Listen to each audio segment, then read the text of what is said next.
Un gran abrazo de bienvenida a este curso precongreso Trastornos de Ansiedad.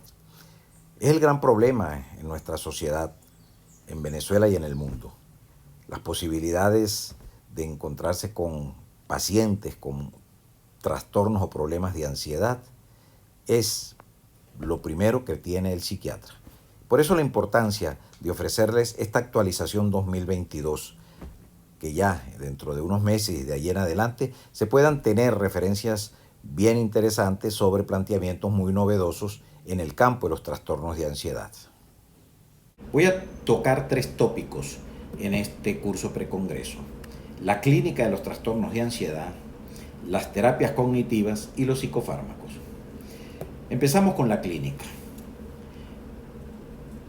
Las referencias más importantes para diagnosticar trastornos psiquiátricos: el ICD-11, producido por la Organización Mundial de la Salud, y el DSM-5, por la Asociación Americana de Psiquiatría, tienen coincidencia en que es fundamental, como criterios nuevos, precisos y de avanzada científica, considerar 5 criterios para hablar de trastornos de ansiedad. Vamos a revisar esos 5 criterios. En primer lugar, la ansiedad y el miedo. Pero es muy útil tener claro de que la ansiedad y el miedo es una función básica, determinante en la evolución del ser pensante. Y que mientras esté a un nivel adecuado, en un rango adecuado, agrega valor y resuelve situaciones existenciales y de vida para el humano. La ansiedad productiva nos produce una alerta, una vigilancia, nos ayuda a crear algo tan importante como es el foco preciso, no distorsionado, mejora la atención. El miedo productivo nos asocia a adaptación defensiva, disminuyendo los errores. ¿La vida es qué? La vida es estímulos o amenazas, bien sean reales o imaginarias. Pero si las manejamos con ansiedad y miedo, ni excesivo ni persistente, no hay mayor dificultad. El otro elemento fundamental para entender la ansiedad y el miedo productiva y el creativa que ayuda es identificar lo que están integradas estas dos funciones de la mente, la ansiedad y el miedo, a los escenarios de tiempo, al futuro, al pasado y al presente. No necesariamente tiene que estar relacionado a un escenario la ansiedad y el miedo. Pero las cosas no son así cuando aparecen los trastornos de ansiedad. En los trastornos de ansiedad, la ansiedad y el miedo genera respuestas muy desagradables por la alta intensidad, por lo excesivo de estas dos funciones de la mente, por lo persistentes que son y por lo intensas. Y se ubican en una relación de temporalidad: la ansiedad al futuro, algo va a suceder, algo va a pasar; la preocupación, la intranquilidad de cómo resolver situaciones; y el miedo, una respuesta presente, pero en formato de bloqueo, de no adaptación defensiva. Siempre va a haber estímulos o amenazas reales o imaginarias. Eso no está vinculado a los trastornos de ansiedad. Tal vez en los trastornos de estrés puedan tener componentes muy importantes por lo excesivo del estímulo, pero es que es muy útil considerar que los elementos que están vinculados a la existencia, como son el resolver situaciones, el interaccionar con los ambientes o el interaccionar con otras personas, son estímulos que en algún momento pueden aparecer como amenazas, y en la dimensión de la mente pueden adquirir formatos imaginarios. En concreto, este es el primer factor determinante: la ansiedad y el miedo excesivo, persistente e intenso. El segundo elemento para plantearnos trastornos de ansiedad es que el problema de ansiedad se relaciona a estímulos específicos. Tomar un ascensor, viajar en un avión, ir a espacios abiertos, ir a ambientes sociales. Y entonces es lo que le permite al profesional empezar a calificar el tipo de trastorno de ansiedad: fobia social, fobia específica, una respuesta exagerada a síntomas físicos, para hablar de trastornos de pánico; agorafobia, una respuesta exagerada de miedo y ansiedad a estar solo, a no tener apoyo a estar en ambientes abiertos. Y así entramos al tercer factor, el mundo de las cogniciones asociadas. Cuando el paciente piensa que no puede escapar, que no puede recibir ayuda, que me puede dar una crisis de pánico, es una cognición asociada ¿a qué? A un cuadro particular, claro. En este caso a la agorafobia. Cuando él piensa que va a sufrir mucho si la persona se va, es una cognición asociada, ¿no?, a la ansiedad por separación. Ese mundo de preocupación por todo, por sucesos, por actividades diversas, sin duda, es la ansiedad generalizada. Todos estos son cogniciones asociadas. La inquietud o preocupación que se repite el ataque de pánico. Claro, típico del trastorno de pánico, junto con el registro de interpretaciones distorsionadas como creer que no va a poder respirar. De modo que es un mundo complejo, interesantísimo el de las cogniciones asociadas, y es el tercer factor de estos dos paquetes de clasificación de trastornos psiquiátricos, el ICD-11 y el DSM-5, que coinciden en estos planteamientos. El cuarto factor son las conductas evitativas, que también generan grandes dificultades. Bloquearse de actividades, de reacciones, de respuestas. Y los síntomas somáticos, que están presentes en ciertos cuadros con mayor intensidad, como el trastorno de pánico. Es el cuarto factor, que es necesario verlo con cuidado para poder ir integrando el diagnóstico de los trastornos de ansiedad. Y así llegamos al quinto factor. El quinto factor son síntomas que causan deterioro. Sin esto no existiría trastorno de ansiedad ni ningún trastorno psiquiátrico. Estos síntomas generan grandes dificultades sociales, grandes problemas para el trabajo, para la producción, para la creatividad. Las relaciones interpersonales se deterioran totalmente y obviamente poco a poco el cuidado personal también pierde la armonía y la organización prudente a tener en cuenta. Bueno, así entonces podemos precisar 5 factores que tanto el ICD-11 como el DSM-5 coinciden en poder utilizarse para precisar los diferentes trastornos de ansiedad. Pero aquí no se queda todo. Vienen cosas muy interesantes. Otra referencia muy importante para el clínico, para el profesional, es tener claro que los trastornos de ansiedad son los cuadros que generan más comorbilidad entre ellos. Es difícil que se presente un solo trastorno de ansiedad. Se combinan. Se integran a veces en el mismo tiempo y a veces en tiempos diferentes. Empieza con un cuadro, una fobia, y la dimensión semiológica migra a un trastorno de pánico. Esto es bien útil a tenerlo en cuenta, porque son las estrategias terapéuticas van a estar muy condicionadas a este tipo de trabajo. Otro factor muy importante es la ansiedad como manifestación clínica, no necesariamente el trastorno de ansiedad.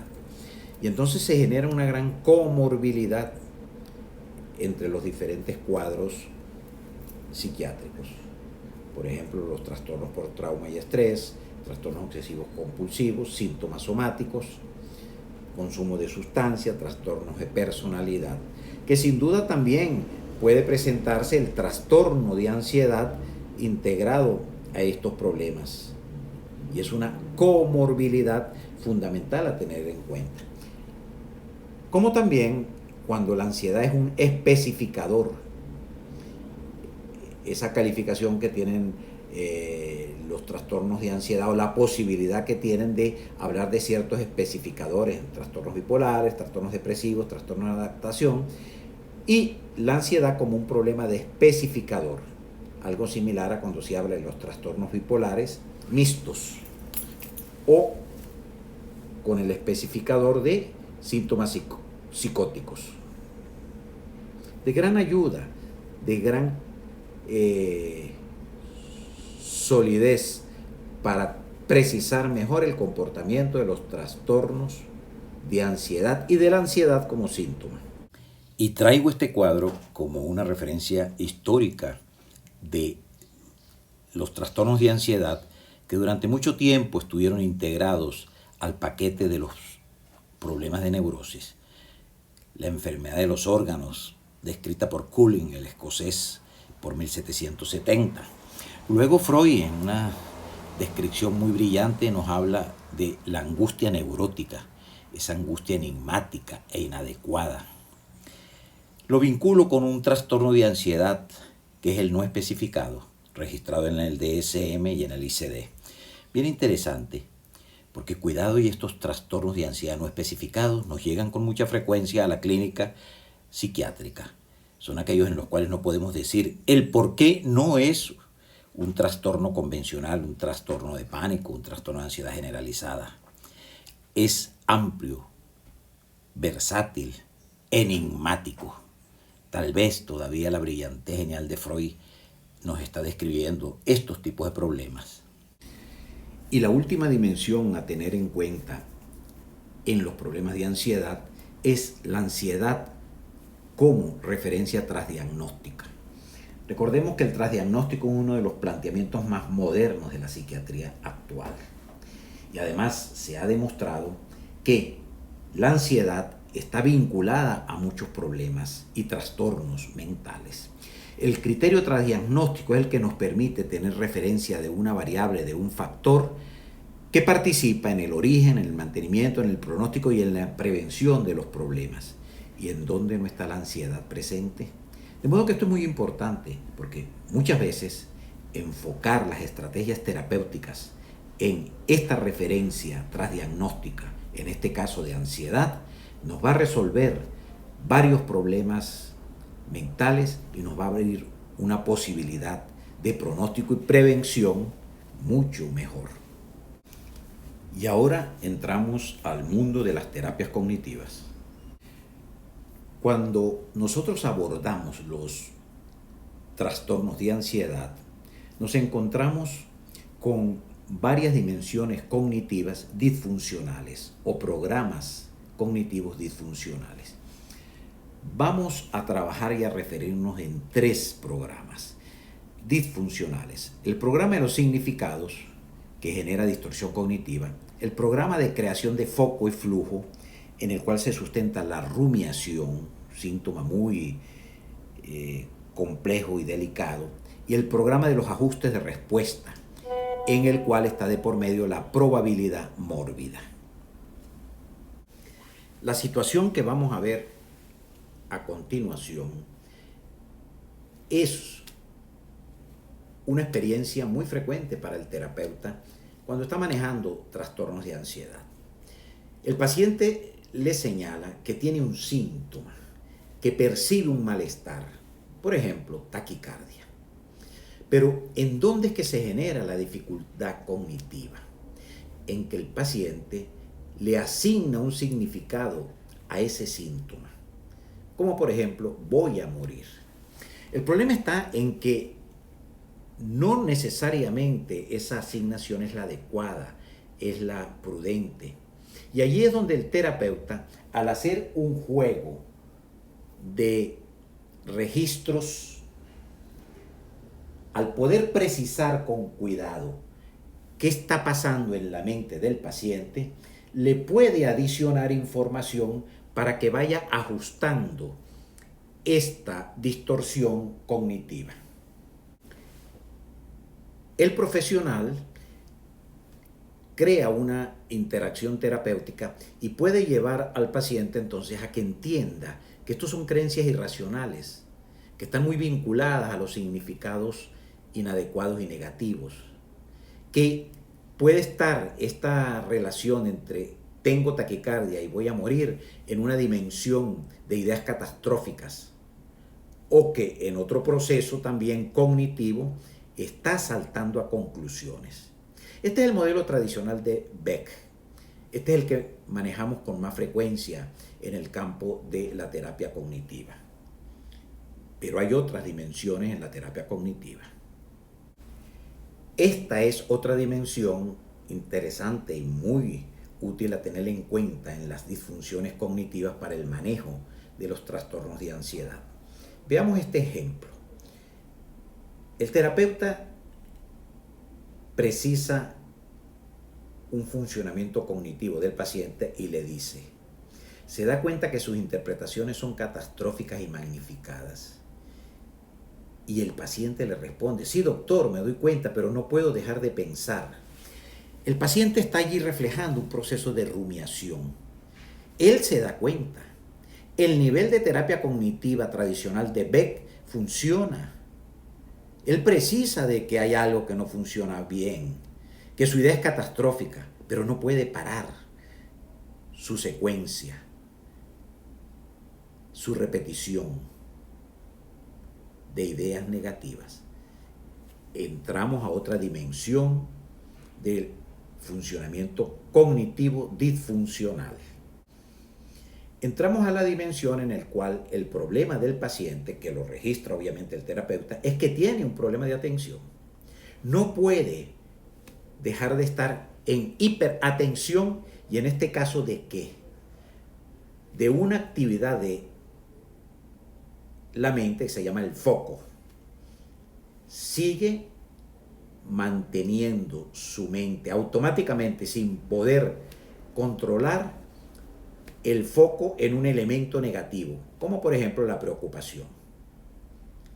Ahora, ¿por qué esto se complica? Porque no solamente es que la mente del paciente está precisando, por un proceso de hiperatención, una distorsión cognitiva, sino que se mantiene en el tiempo, es decir, el flujo. Entonces, se crea el foco y también el flujo. Y entra otra dimensión disfuncional de las cogniciones, muy frecuente en los trastornos de ansiedad. Muy útil y muy adecuado entonces tener en cuenta este segundo nivel. El foco que lleva a la rumiación de qué? De un problema, a la repetición de una distorsión cognitiva, al mantenimiento de una idea distorsionada. Y al mantenerse, pues establece un proceso cerebral mental de el flujo. Entonces es el foco y el flujo el que se le agrega en una segunda dimensión disfuncional cognitiva, en este caso a los trastornos de ansiedad. Y en esta lámina, de una manera más gráfica, vemos el proceso de rumiación del paciente. No puedo dejar de pensar, pero se agregan otros elementos importantes. Si pienso, lo resuelvo. Ya es un agregado cognitivo disfuncional, si pienso. También no debo seguir pensando para solucionarlo. Es un agregado cognitivo negativo. No debo.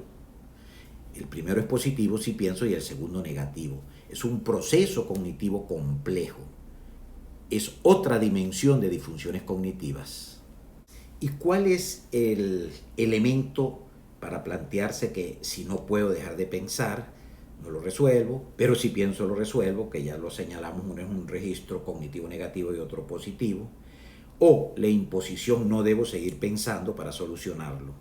En las manifestaciones que ha generado la dimensión cognitiva más conocida, como señalábamos, que son los trabajos de Beck, voy a morir, distorsiones cognitivas, interpretaciones equivocadas, voy a enloquecer, me va a dar la crisis. Entonces es una confluencia de disfunciones de diferentes redes cognitivas, que de una manera gráfica podemos verlo acá, que hay una dimensión de redes cognitivas donde se sustenta la preocupación, la rumiación, el retornelo, y otra secuencia de redes cognitivas donde se sustentan las creencias irracionales, todas con ciertas características similares, un gran automatismo en las dos dimensiones, sin duda. Y para cerrar, estos dos modelos cognitivos disfuncionales, el de los significados y el del foco-flujo, podemos darnos cuenta que en el de los significados hay distorsiones cognitivas y creencias irracionales. Es un pensamiento rápido, disparo. Como por ejemplo, tengo taquicardia y voy a morir. En el disfunción del foco-flujo hay una preocupación, rumiación, del retornelo por la hiperatención.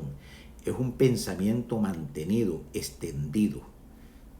típico ejemplo, no puedo dejar de pensar. Y así entramos al tercer bloque de programas cognitivos disfuncionales. Es cuando el cerebro, una función tan maravillosa, una función cognitiva muy compleja, que es la generación de probabilidades, es mórbida. Es decir, siempre la secuencia que genera de probabilidad el cerebro en los trastornos de ansiedad va comprometida con disfunciones cognitivas. Un diálogo ilustrativo en el cual el terapeuta puede observar lo que está pasando en la mente del paciente es el siguiente. El paciente plantea que siempre que espera los síntomas le dan. Obviamente que la probabilidad es mórbida porque son síntomas negativos. El paciente ya inclusive registra de que tiene conocimientos, de que tiene competencias para saber cuándo se va a sentir mal. Todavía mayor complejidad en la probabilidad mórbida. El terapeuta, de una manera estratégica, puede diseñar un esquema de lo que está sucediendo en la mente del paciente. Esta imagen de un campo de tenis es muy útil. El paciente tiene una respuesta anticipada, me va a dar, ya yo sé lo que va a suceder. Sin duda que esa respuesta que él anticipa es la que obtiene. Y cuando viene el ajuste de respuestas, claro está, la probabilidad de que sucedan las cosas que se anticipa y que confirma con los resultados es mórbida. Este es un campo muy interesante de disfunciones cognitivas.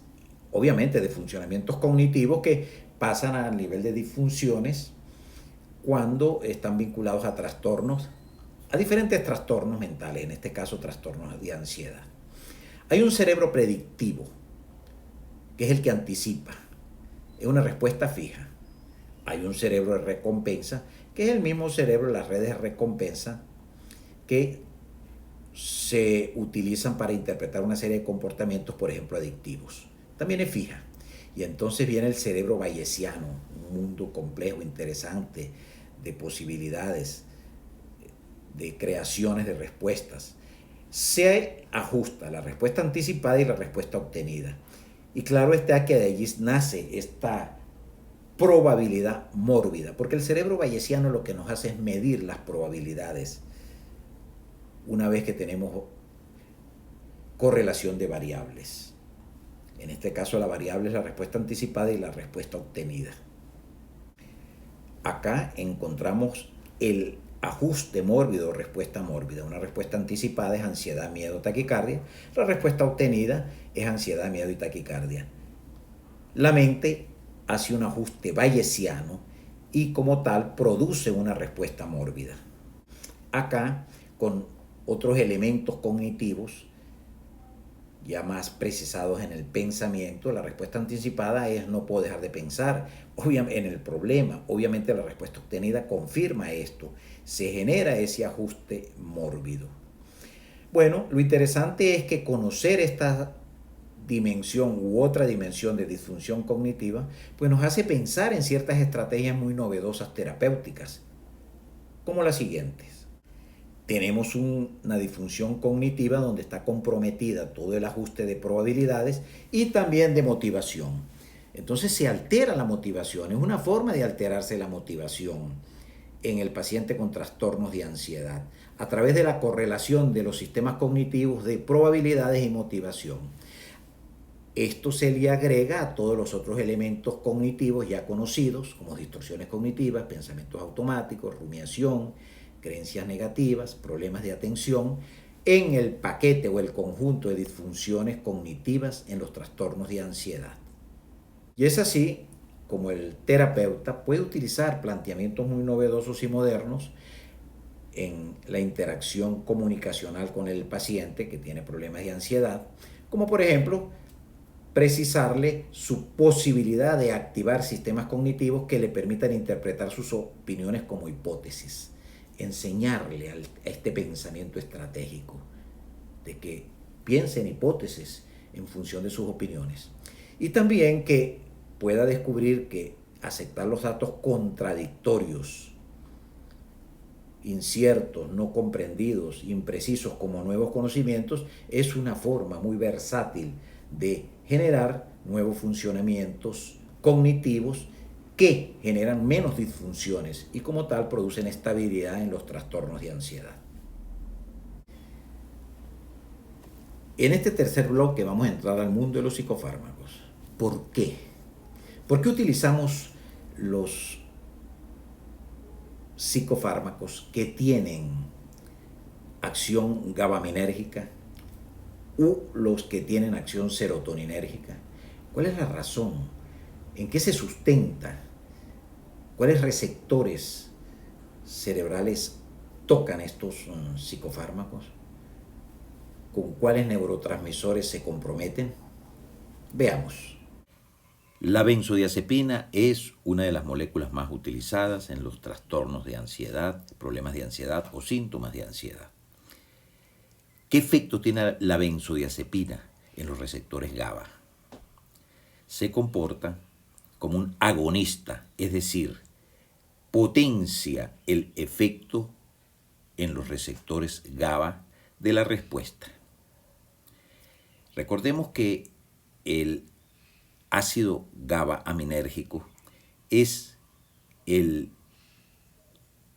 neurotransmisor que tiene efecto inhibidor y es el más abundante en el sistema nervioso central.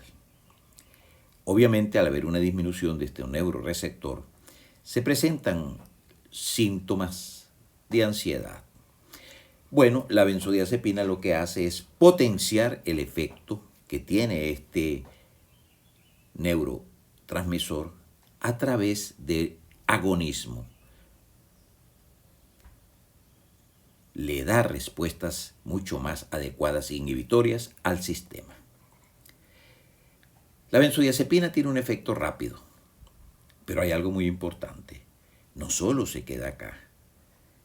¿Qué tal si vemos activaciones más complejas en las redes cerebrales de gran utilidad para manejar los problemas de ansiedad de las benzodiazepinas? En esta lámina podemos observar cómo en los trastornos de pánico disminuye el nivel de GABA en la corteza cingulada anterior. Y ustedes se preguntarán, ¿y qué importancia tiene esto? Veamos. Es que la corteza cingulada anterior es determinante en nuestros sistemas de redes cerebrales y en manifestaciones cognitivas para funcionar como neuronas predictoras. ¿De qué? De detectar el error. Y algo muy importante, funciona como un autocorrector original del error, de la ansiedad exagerada, del miedo exagerado, de las ideas equivocadas. Hay una gran predisposición entonces, una vez que se estabiliza el funcionamiento a nivel de los receptores GABAminérgicos, gracias a las benzodiazepinas, de que estas funciones tengan mejor respuesta. Estas funciones de predictores y detectores y correctores de el error emocional, el error del pensamiento, el error de ideas, el error cognitivo de percepción. Esto es muy importante porque nos va introduciendo en campos muy novedosos de cómo se integra y se complementa la dimensión psicofarmacológica con la dimensión cognitiva. En esta lámina nos damos cuenta cómo la corteza cingulada anterior también tiene un compromiso muy importante en la ansiedad anticipatoria y en la vigilancia de síntomas.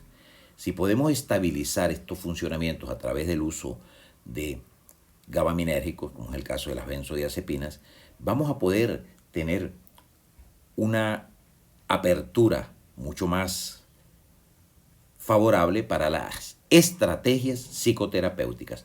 Además que va a mejorar muchísimo la calidad situacional del paciente, es decir, el momento en que está padeciendo y sufriendo un trastorno de ansiedad, va a disminuir el agravio que producen todos estos síntomas. Y ahora entramos al mundo de los antidepresivos, un mundo amplio, complejo, donde es muy conocido, y todos ustedes conocen con mucha precisión el manejo de estos componentes, los antidepresivos, los más modernos, los serotoninérgicos, por ejemplo. Me voy a referir a una función importantísima de los antidepresivos, es cómo trabaja a nivel de la memoria para disminuir la posibilidad de consolidar los errores cognitivos. ¿Qué permite esto? Que los antidepresivos tienen una predisposición a que se pueda desarrollar el aprendizaje de la extinción. Recordemos que muchísimos de los problemas de los trastornos de ansiedad, de los problemas de ansiedad o de los síntomas de ansiedad es consecuencia de la adquisición de una serie de registros inadecuados, imprecisos, de distorsiones cognitivas. Los antidepresivos permiten favorecer, abren un canal para el trabajo de los procesos de extinción. Y cuando hablamos de procesos de extinción, pues integramos una dimensión muy interesante que es la actividad excitatoria e inhibitoria que tienen los antidepresivos, concretamente los serotoninérgicos, dependiendo del tipo de receptor que se toque.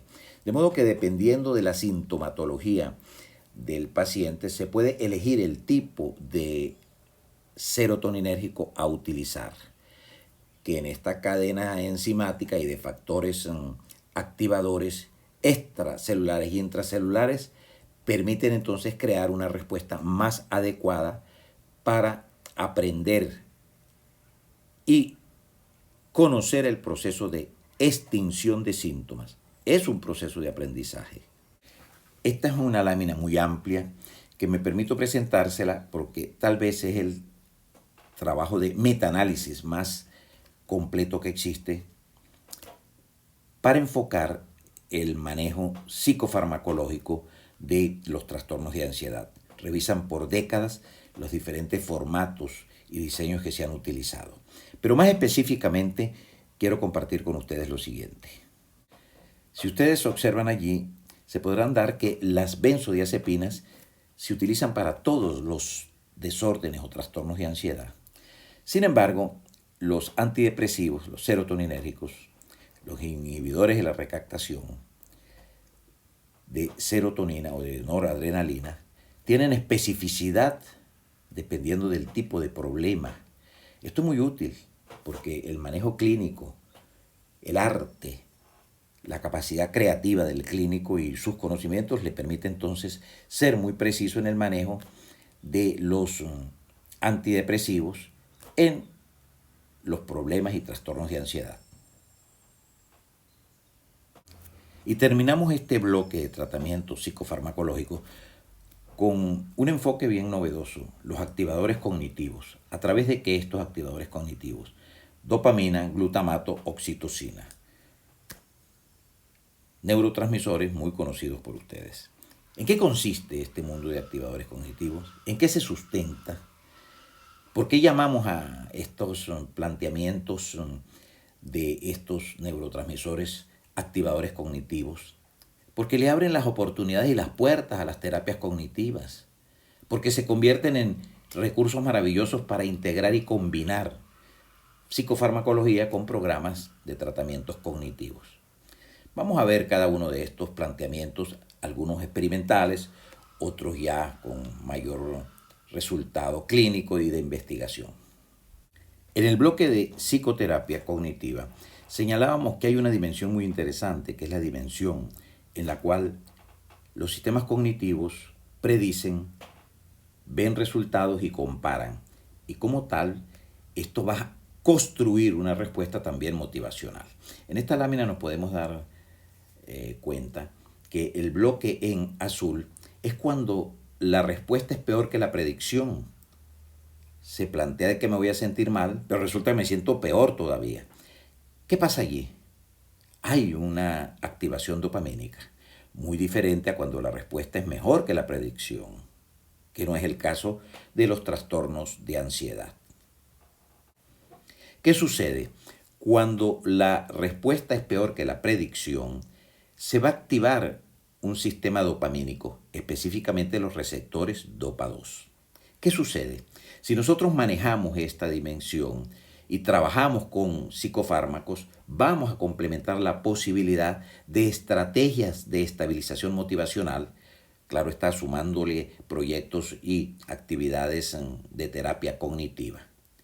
Esto nos abre un mundo de posibilidades sólidas y estables de combinaciones y activadores cognitivos a través de psicofármacos. Dos neurotransmisores muy importantes en el cerebro es el glutamato y la glicina. Recordemos que el glutamato es el neurotransmisor excitador más abundante del cerebro. La glicina hace efectos de sinergia en el glutamato. Una vez que al paciente se le da el fármaco de cicloserina, este va a activar la glicina y las acciones de potenciador cognitivo. ¿Por qué? Porque entonces se abre una ventana de posibilidades para el paciente que más fácilmente pueda aprender lo que el terapeuta le genere como estrategia terapéutica. En este caso, se genera una posibilidad bien importante de que el paciente aprenda los procesos de extinción. Y otra investigación muy interesante sobre potenciadores cognitivos, muy reciente de este año, nos permite precisar en esta lámina cómo el paciente que recibió oxitocina mejora la relación interpersonal. El paciente que no recibió oxitocina mantiene dificultades en la relación interpersonal. ¿Qué cosa más importante que la relación interpersonal para darle soporte a los trastornos de ansiedad, problemas de ansiedad o síntomas de ansiedad? La ansiedad no es el gran problema de Venezuela novedoso. Tiene ya muchas décadas como problema importante.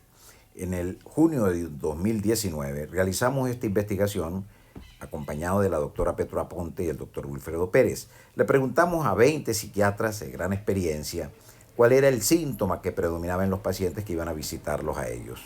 Y encontramos una gran sorpresa. El síntoma que predominaba en los pacientes que los visitaban y a alta intensidad era la ansiedad. Pensemos qué estará pasando ahora en nuestra sociedad en Venezuela. Si además se le ha agregado la dimensión del coronavirus, enfocar la ansiedad es un reto de modernidad para la psiquiatría contemporánea. Estimados amigos, concluimos este curso precongreso. Los invito, si están interesados en conocer algunos de estos puntos que estamos desarrollando y otros puntos, a que entren a ansiedadsoluciones.com, un blog donde pueden encontrar muchos elementos que les va a ayudar y les va a motivar a entender el mundo moderno de la psiquiatría.